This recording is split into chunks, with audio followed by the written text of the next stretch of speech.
start with my first question. My first question is to Ninad. So, from a cybersecurity standpoint, we've seen, today boundaries essentially have moved. There are different eras that we actually experienced where, there wasn't any internet and data used to essentially be, shared within the organization. Then came an era where, we started getting exposed to the internet. From the internet, we went into different versions of Web 1.0, 2.0, and so on and so forth. And then, of course, came the mobile computing age. And we had so many applications. Now we're living in the age of, access to information anytime, anywhere, through any device, independent of what device we use, actually. So obviously, with a lot of sophistication, businesses essentially using high tech, trying to, improvise their customer experience, improvise their user experience, improvise their people experience. The exposure from a threat standpoint has also increased. The threat surface essentially has increased, right? But of course, it is about security versus convenience, and today, go-to-market is extremely important, very nimble, agile, and age of competition where, either it's not about big or small, but it's actually about, fast and the slow, right? So from that perspective, from a digital adoption standpoint, what are the few things that you would recommend from a cyber standpoint, especially in the financial services domain? I think to put into context, if you look at the digitization, say India is currently a $3 trillion economy, and we are aspiring to be a $5 trillion economy. Now, how that is going to happen, that's a vision, of our leaders, is through digitization. Now, if we look at, post-COVID, the rate of the digitization has simply accelerated. Now, with that acceleration, what has happened is also the increase in sophistication of the attacks. Now, if you look at Indian cyberspace, so few months back or maybe in a couple of years back, we are used to, having headlines, XYZ country, XYZ organization in US or, other developed countries have been targeted. But today, if you look at Indian cyberspace, if you just take example and not so back in the future, 6 months, you see a lot of organizations have been targeted, and especially from the financial sector, and obviously it varies, financial sector, industrial sector, IT, ITES. So, one has to rethink the strategy. So first thing what I would say is that, there needs to be a paradigm of shift in the mindset, because security cannot be a responsibility, of a security team. That is the first notion that most of the organizations carry. Okay, we have got a sophisticated, CISO and a sophisticated team of players are there. Cybersecurity is a joint responsibility.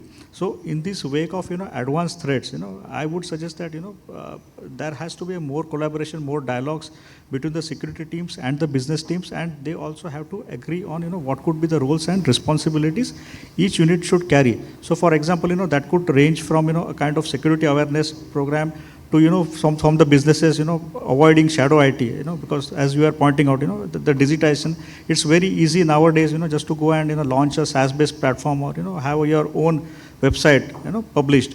So that is first thing. And now, if we have to talk from sophistication, from the security technologies, it is also imperative, because, again, I will speak in detail, and subsequent, maybe, responses. I would just like to start with a small example. One of the biggest heists in the history of bank robbery, we can say, was Bangladesh Bank, which happened, I think, in 2016. So the total target was $951 million. What the attackers were successful in siphoning around 80 million, out of which, about 20 million have been recovered. The point I want to drive here is that all of this started with an, kind of, a common application. There was an individual, anonymous individual who sent an, a CV and an application letter saying, if there is a suitable opening, I would be interested. That was not a regular job application. It was actually a very sophisticated malware, which was later attributed to the North Korean regime, which was a state actor. And there were few individuals who clicked on that malware. Now this was something in early 2015, and the actual attack took place in 2016. Now, what I want to drive is that, if we are dealing with such kind of sophistication, we also need to have technologies, which speak to each other. So if you have got, say, 5 security solutions, those security solutions need to speak each other. You need to get a consolidated, dashboard saying, what those security solutions are trying to say, and a meaningful, meaningful response from them. That, okay, that could be a threat actor which is lying dormant in your environment, and you need to take action. So, to summarize what I want to say here, that, a paradigm shift has to take place. where people, processes, technologies, all of them have to converge together and identify that cybersecurity is not simply a technology issue, it is a business risk. That's what I would like to say. Fantastic. I think, what, in simpler terms, what I can really think of is that today, if I am the CEO of a bank, or I'm maybe a CRO or any other management function that I hold, and I see that XYZ bank essentially has been attacked and so much of data has been siphoned, and there's a keyword there, like for example, Petya, non-Petya, or a Pegasus or things like that. The first thing I want to do is to basically check whether the same thing exists in my bank which has not exploded. And can we actually have that level of automation by going and typing that word on that particular automation tool and getting some instances, and then immediately I ask my information security team to further introspect. Fantastic perspective. Thank you so much for that. Just to add, Val, just to please. add a point, it's a mindset shift, right? So technically, consider before COVID, right? We used to, let's say, consider all the hygiene factors are like okay to have, right? People say that use sanitizers, people say that do this and that. I mean, we used to keep just ignoring it, right? Other way, if you have a small baby at your place or something like that, you used to ignore it. And thanks to all the Petyas and non-Petyas of the world, now business is now accepting the fact that either we are already hacked or we will be hacked someday. But there is no other situation in that sense, right? So I'm very happy in a way that even business people are nowadays talking about, let's see where we are in cybersecurity, right? Cybersecurity in a way is complex, right? That's where you need a, let's say, person like CISO. However, they also take courage to come out saying that, okay, let's understand where we are. So just to take that Neha's discussion further. Fantastic. Thank you so much. I'll go to my next question. And before I go to the next question, I wanted to just say something that, December this month, I went to Manali with my family. And there I said, let's try and do a small litmus test of not, carrying the card, just the mobile, and manage the expenses. Cash is ruled out completely, right? And from Bombay to Delhi to Chandigarh to en route to Manali, there were only 2 instances where I could not use a scanner.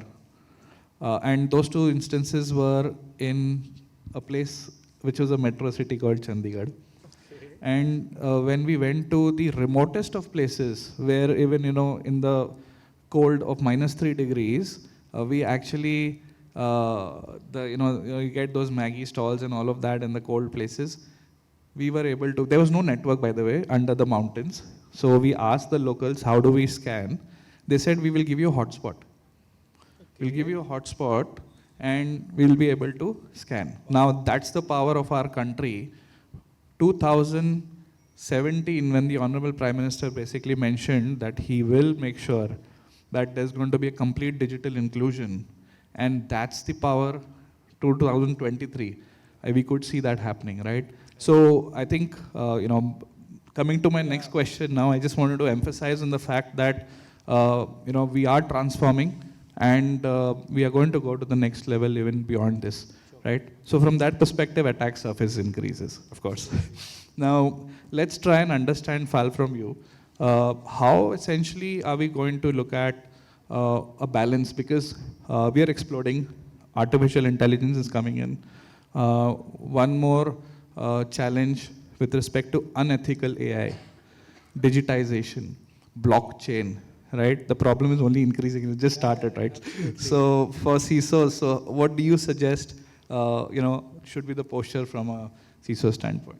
So let me take the step back and understand or probably explain my view of digitalization, right? What is happening is now, let's say I'm in mutual fund industry and then I was in insurance earlier. Technically, everyone wants to integrate with everyone, right? Nowadays, you can buy insurance or probably mutual fund through Paytms or PhonePays of the world. Now, you don't really have to go to the branch, or you have to go to a place where someone will tell you to invest, and technically you need 5-6 things to be done. Thanks to Zerodhas and of the world, even trading is also that simple. I mean, under a situation that this generation, after me, technically will not go to the bank. I mean, stay at home, do video KYC and you're done. Now challenges comes where this digital people who are integrating with all the Paytms or PhonePays of the world, when they come to us saying that, okay, let's integrate everything, and I say, okay, we need something like API security where we need source and destination. And they don't accept all this point, right? Technically, they want all free flow things. They don't want 5 steps to be followed. They typically call that as agile framework that, okay, everything has to be integrated from day one. Imagine where to plug all these cybersecurity issues.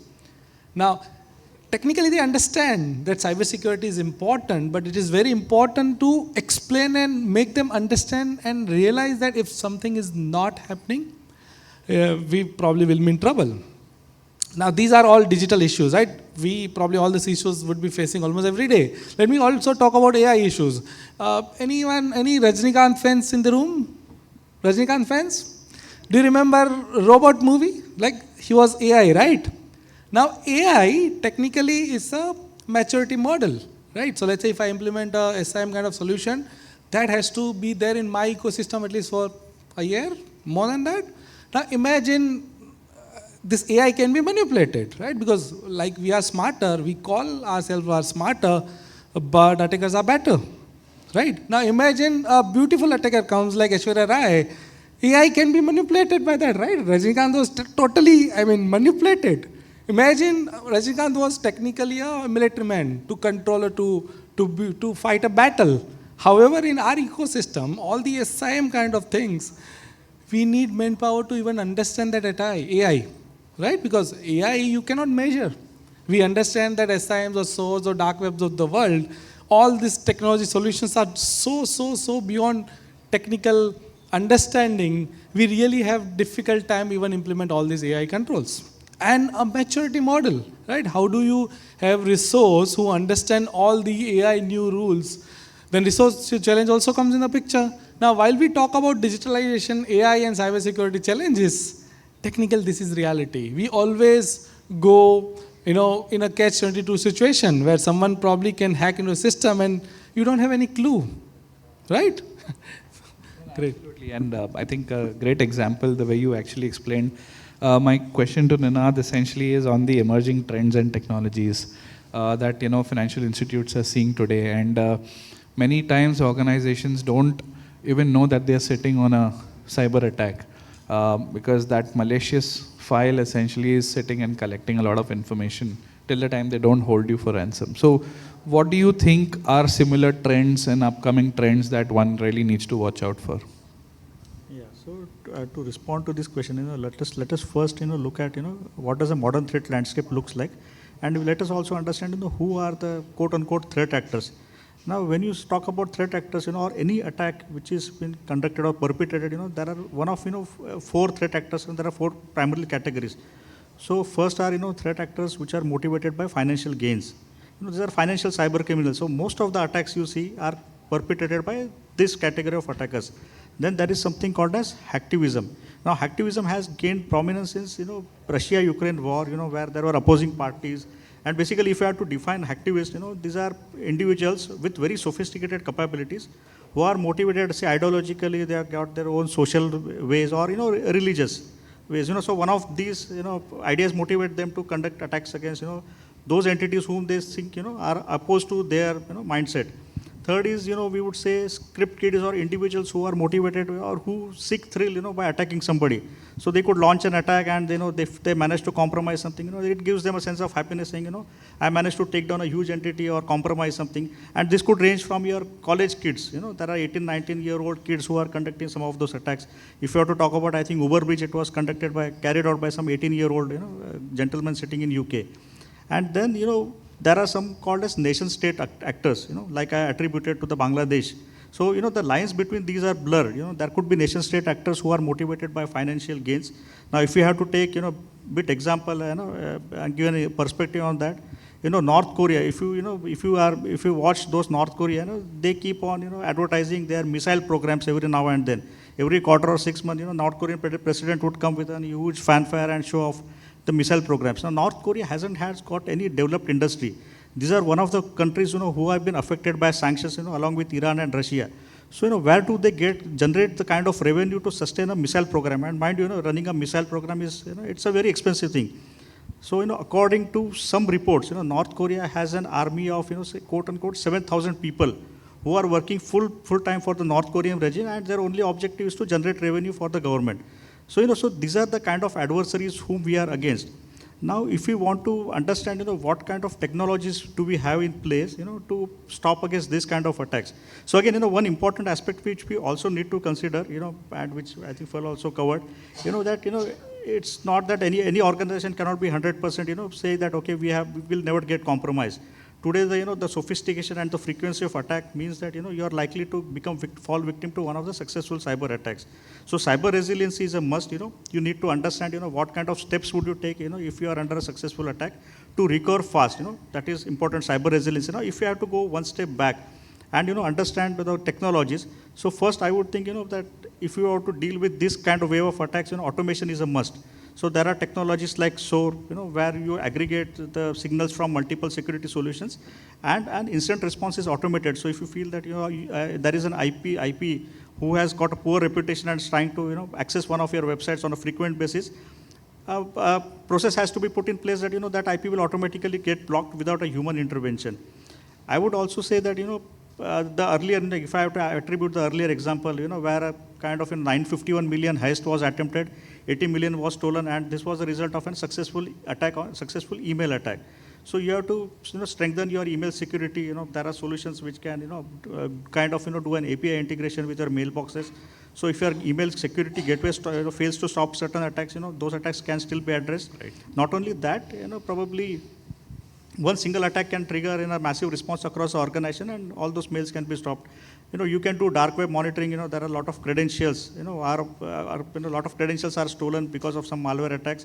They are published on dark web. So again, if I have to attribute some of the attacks on Indian cyberspace, where actually ransomware is deployed, where because of VPN was compromised. Now, how that VPN was compromised? Because it didn't have multi-factor authentication, and those VPN credentials were somehow leaked on the internet. So the attacker simply had to gain access, try, achieve a successful VPN authentication, and he could deploy attacks.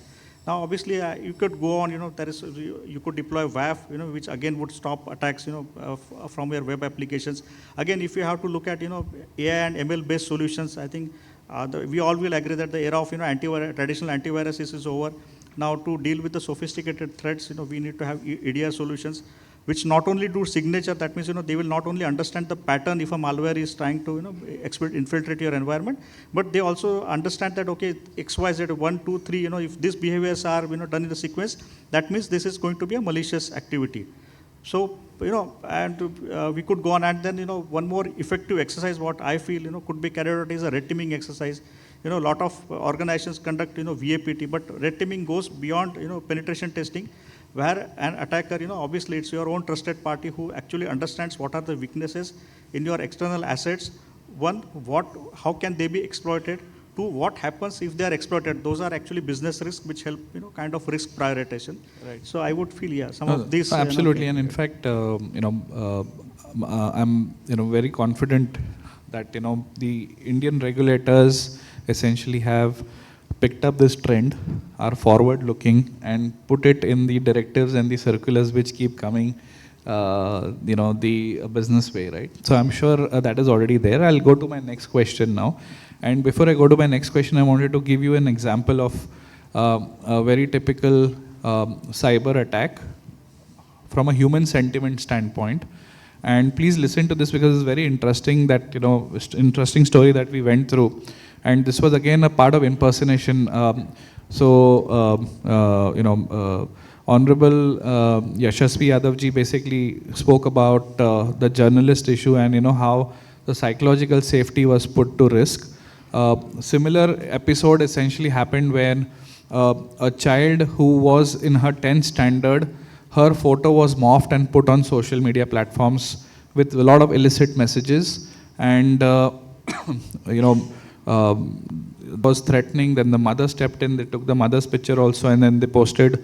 So the entire family was very upset, and the girl was in her 10th standard. And there was a team of ethical hackers which got to solve this case, and they started chatting with that particular person who impersonated to be that girl, and they did a social engineering. Social engineering is nothing but, you try to lure the person to do something what you like them to do, and some audio files were sent, that person clicked. Then some links were sent, that person clicked, and then they got the latitude and longitude. Luckily for all the clicks, the latitude and longitude location was the same. They went, they nabbed, and you'll be surprised to hear what happened.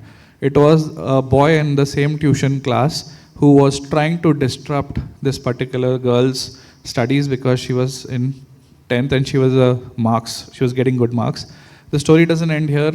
The reason why that happened, because the parents of that particular boy were always comparing him to the girl, and because of that, again, so then this was a juvenile case. So then the next step was to basically bring in a psychologist on the ground, and then the police stepped in, and the police made sure that the parents are helped. They are trained, because safe usage of internet, social media, and so on and so forth. So just wanted to give an example of how today's generation essentially is making use of social media and how we need to protect them, and correlating that example to PII, personal identifiable information, right? Because there's a lot of PII involved in all of this activity. My question to you, Fal, is how essentially are you going to look at, because most of the FS industry today have KYC data. They have information about the customers. If it's an insurance company, policy details, age, habits, and health records, and so on and so forth. If you're in an investment organization, then obviously you have portfolios and investment details and so on and so forth, KYC, age, and other things again. Banking, needless to say, there's a lot of financial data, right? Sure. So what, according to you, should be an organization's posture? And of course, with the new data protection bill coming up, that again will mandate organizations to follow a certain stance. Sure. I think data is definitely a great problem, and I don't really think so as a probably CISO or as an individual or data privacy officer can actually handle it individually, right? It's a mindset. So technically nowadays, so let's talk about ourselves earlier days. When we used to go to Facebook, we used to upload almost everything. I mean, barely we can actually filter out things that, okay, this should not go to the Facebook or the real world, because the bad people can actually see that. Now we are kind of in a situation where we feel that, okay, we should not put it. Imagine someone probably in the rural area, even today, putting everything on Insta, and he or she doesn't care, right? Because that's how their ecosystem works, or that's how their entire generation works. Now imagine a situation that your sales individual or people who are dealing with the customer, they want to talk to customer on all the social media platform like WhatsApp or probably Facebook or whichever model they can sell the product. Now imagine all these are unstructured data. How can you put control on a data which is over WhatsApp, or someone says that, okay, go ahead and buy this insurance, and actually that salesperson actually buys it.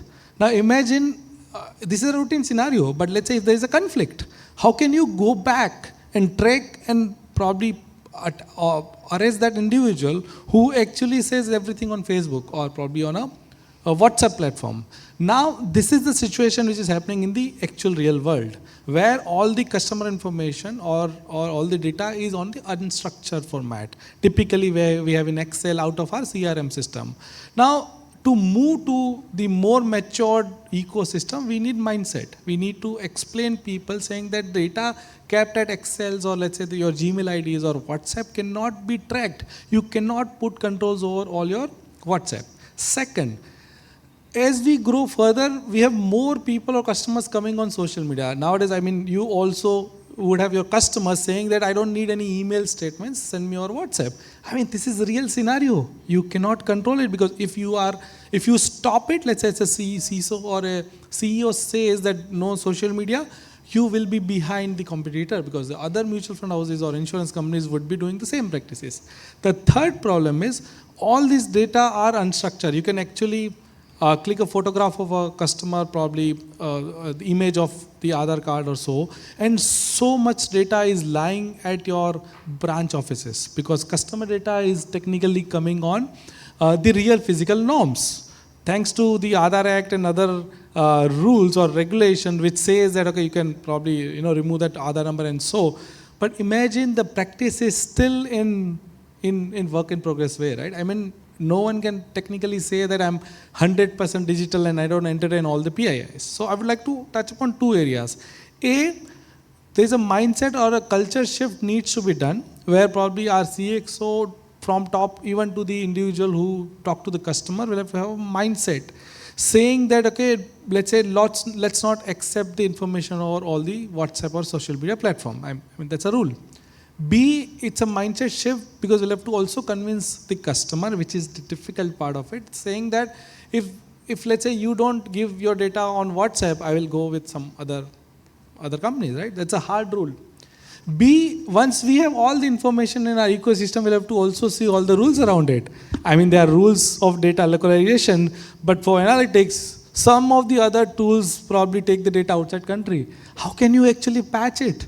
See, sometimes CISO or CIO or any technical people gets involved into this transaction.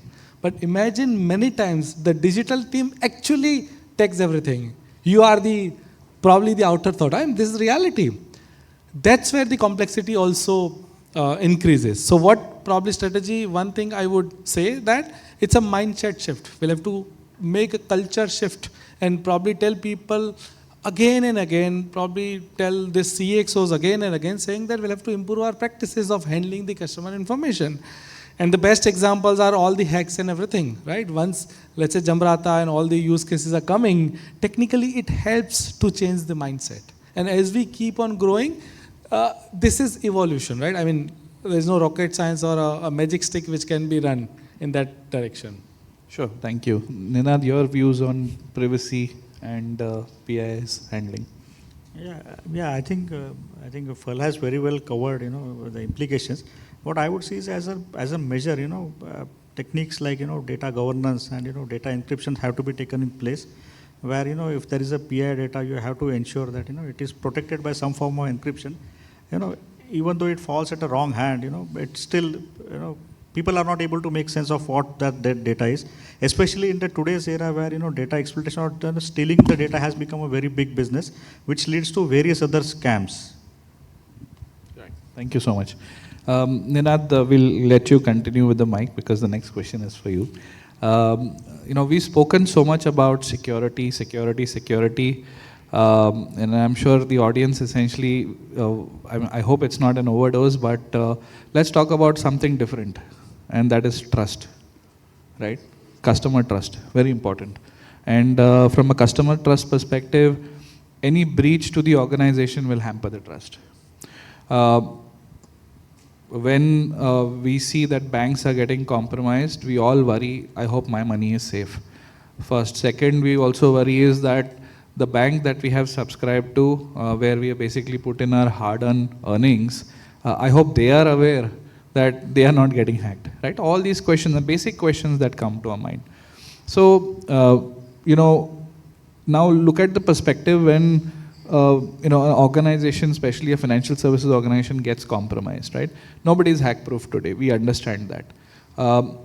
What, according to you, should be a few steps that should be taken to reinstate the customer trust, number one, and number two, in case if additional steps that need to be taken, what would be those steps?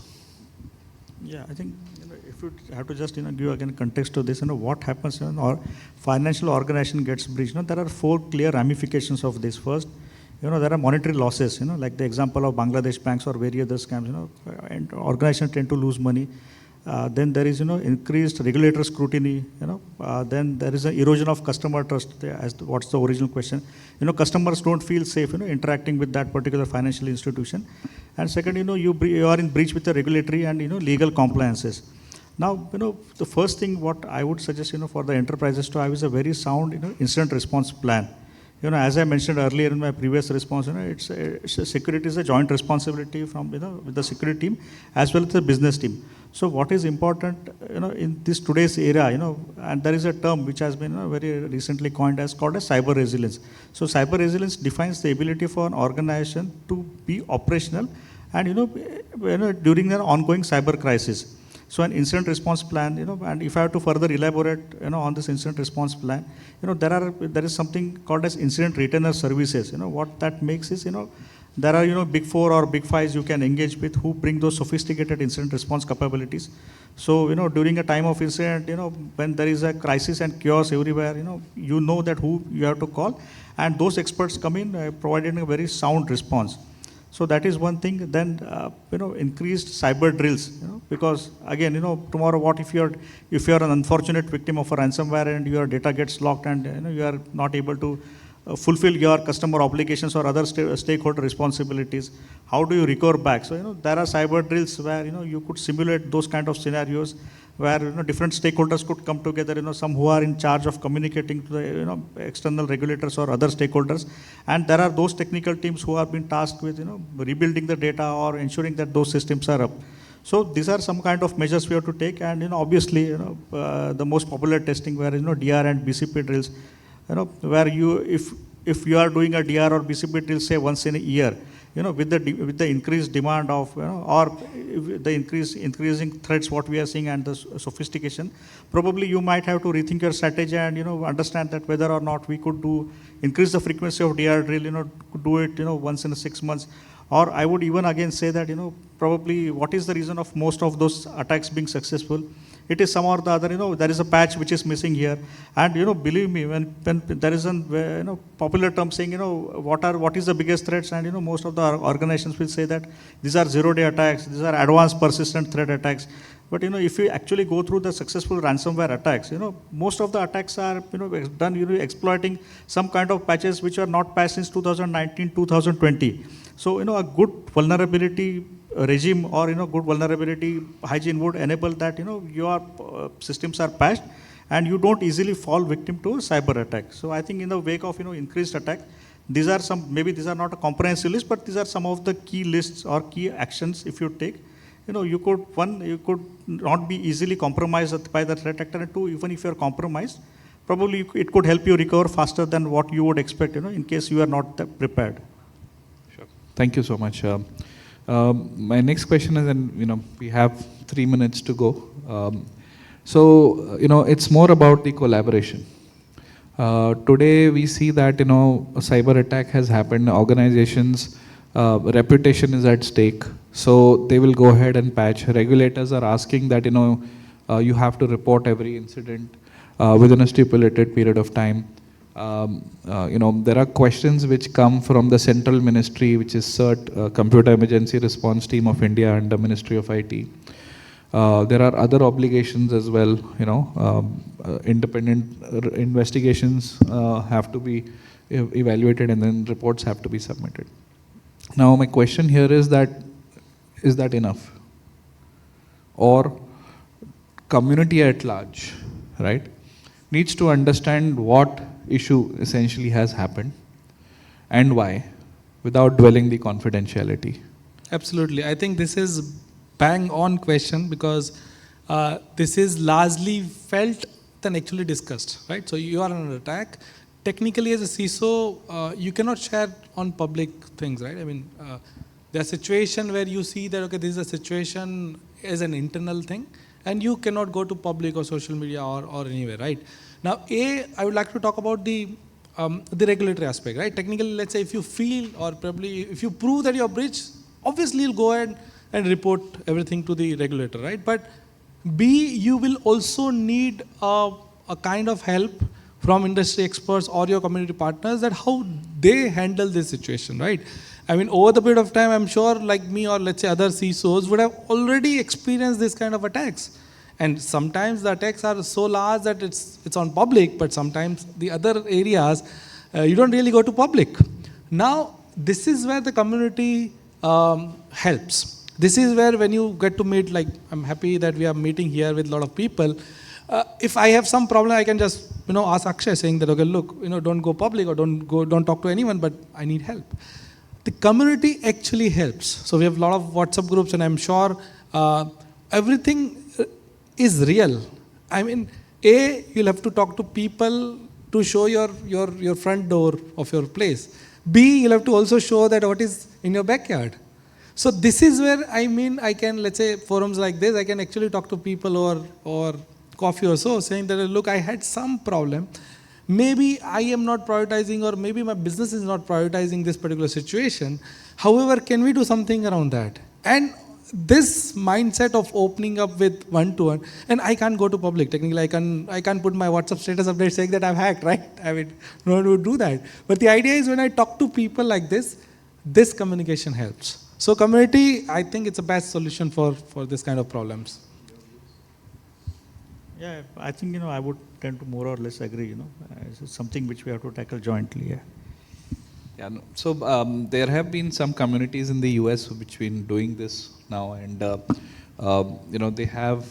they call it as a traffic light protocol. So they have like traffic lights, you have a red, amber, and green. So the red essentially says, sorry, I can't share any of my information of my breach. The orange essentially says that, okay, I can share some information, and here is that some information. It may help the community at large. And green is like, okay, here is all the information. It is a attack with a minimal impact, or maybe it was a 0 day, but I'm sharing, masking all the IP addresses and everything. I'm sharing whatever is there, and they have a community, and there is a benchmark there. I'm sure we need to get to that level of maturity and think about the nation at large. Especially if you look at the financial services industry. Financial services industry comes under the National Critical Protection Infrastructure. A lot of organizations, private banks have been declared now. Public sector units, of course, are there. Public sector banks are already involved. So yes, to make sure that that is not hampered is what I would say. And with that, I think we'll end our session. Thank you for the audience being very patient listeners, and thank you, Ninad and Fal, for your fantastic views. Thank you so much.